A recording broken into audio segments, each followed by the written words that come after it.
अस्सलामुअलैकुम नाज़रीन, मैं हूं बरीरा भट्ट और आप देख रहे हैं BNTV।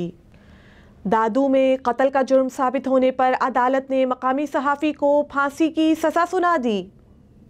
फर्स्ट एडिशनल सेशन जज काजी नदीम बदर की अदालत ने अकबर लगारी को मोहम्मद हनीफ लगारी के कत्ल केस में फांसी की सज़ा सुनाई। फर्स्ट एडिशनल सेशन जज काजी नदीम बदर की अदालत ने अकबर लगारी को नौजवान मोहम्मद हनीफ लगारी के कत्ल केस में फांसी की सज़ा सुनाकर 2 लाख जुर्माना आयद किया। 11 साल कबल जोही शहर में रिश्ते के तनाज़े पर फायरिंग में मोहम्मद हनीफ के कत्ल का मुकदमा मकामी सहाफ़ी के खिलाफ मकतूल मोहम्मद हनीफ के रिश्तेदार मोहम्मद लगारी ने जोही थाने में दर्ज करवाया था।